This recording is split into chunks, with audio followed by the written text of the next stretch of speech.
안녕하세요, 머항입니다. 지난 시간까지 해서 본격적인 스토브리그전 롯데 포수 FA 보강에 대한 제 생각을 모두 말해봤는데요. 다른 팀이 포스트 시즌을 지르고 있을 때 저희는 이런 걸로 심심한 마음을 달래면서 나름 위안을 가졌다 생각합니다. 그래서 오늘은 제대로 시장이 열리기 전 롯데가 포수 다음으로 노릴 외부 FA 2순위에 대해 얘기해보려고 하는데요. 2순위에 대한 제 생각은 원래 투수였는데 최근 박세웅과 장기 계약을 맺고 방출 선수들을 많이 컨택하면서 투수 뎁스를 채우고 있는 걸로 보아 롯데가 FA에서 2명째를 노린다면 2순위는 유격수일 것이라고 생각합니다. 그리고 후보들 중 1순위 내야수는 바로 NC의 노진혁 선수일 것인데요. 노진혁 선수는 타격으로는 굳이 말할 필요가 없는 A급 내야수입니다. 고타율과 장타를 기대할 수 있는 좌타자로 최근 3년간 OPS가 모두 0.8을 넘기며 확실히 계산이 서는 타자라는 걸 보여주고 있는데요. 롯데에서 렉스 고승민을 제외하면 타구를 어느 정도 보낼 수 있는 좌타가 없기에 이런 노진혁을 영입한다면 타선 보강이 확실히 될 것 같습니다.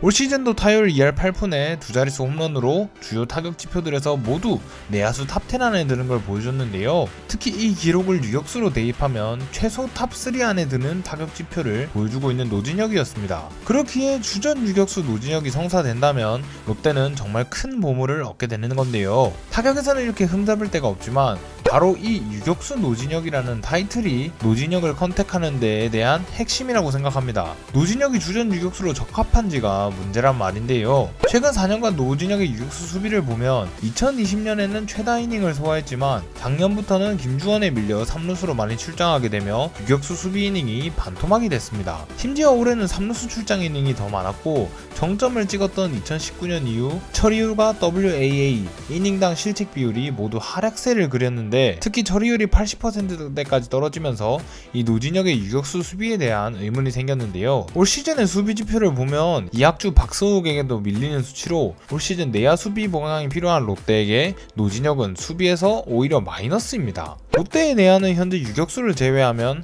한동희, 안치홍, 정훈이 있고 차례를 기다리는 김민수, 이호연까지 해서 포화 상태라 할 수 있는데요. 정훈이 올 시즌 부진하긴 했으나 부상이라는 명백한 원인도 있었고 작년에 18억이라는 계약을 했기에 벤치에만 둘 수는 없다 생각하기에 한동희, 안치홍의 1루 포변을 고려해도 노진혁을 유격수로 쓰는 게 아니라면 교통정리를 하는 게 더 빡세질 뿐입니다. 그렇기에 떨어지는 이 유격수 수비가 노진혁 선수의 유일한 흠이 되겠는데요. 만약 교통정리를 어떻게 해낸 다음 한동희를 1루에 보내고 노진혁을 3루에 세우는 걸 대비해서 3루 수비는 어땠는가도 문제인데 오히려 이런 노진혁은 유격수 지표가 3루 지표보다도 좋았습니다. 3루 지표가 그만큼 안 좋았다는 거죠. 올해뿐만 아니라 노진혁은 거의 모든 커리어 내내 유격수 지표가 3루수 지표보다 좋았는데요. 가끔 보이는 노진혁은 강습 타구의 약점을 보였는데 강습 타구가 가장 많이 오는 곳인 3루에서 당연히 결과가 좋지 않았던 것 같습니다. 그러면서 3루 WA 최하위인 한동희와 순위로 따졌을 때 8위 차이 나는 수준으로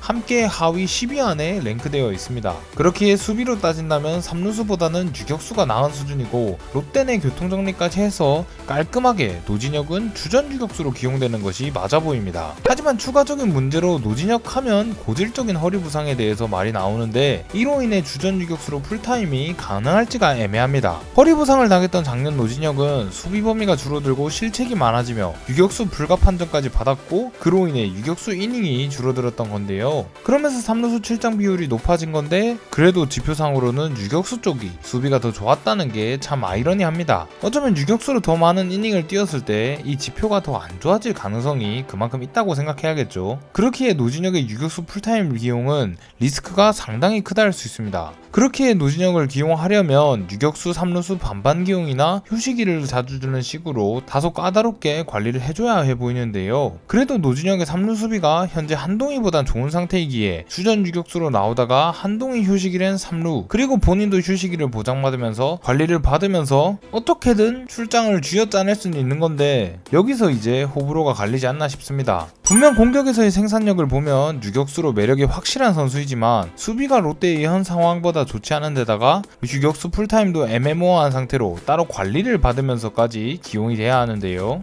이 선수의 영입에 대한 생각이 어떠신가요? 저는 유격수로서 800, 900이닝 이내로 먹어주면 수비에서의 손실을 공격에서 메꿔줄 거라 생각해 노진혁을 데려와도 된다고 생각합니다. 하지만 기준은 확실해야 한다 생각합니다. 노진혁의 몸 상태가 부상이 없을 때의 기준, 유격수로만 800, 900이닝 이내가 가능한가인데요. FA로 데려온 선수가 포수도 아닌데 주 포지션으로 저 정도도 못 나간다면 저는 굳이? 라는 생각이 듭니다. 그렇게 노진혁의 몸 상태에 대해 확신이 됐을 때 데려왔으면 좋겠다는 말을 이 영상을 통해 하고 싶은데요. 주전 유격수 노진혁이 아니면 의미가 없다. 이것이 저의 주장입니다. 이는 저의 개인적인 생각이고요. 여러분의 생각은 어떨지 궁금해지는데요. 노진혁 영입에 대한 여러분의 생각은 어떠신가요? 지금까지 모항이었습니다. 감사합니다. 롯데 승리의 롯데 화이팅!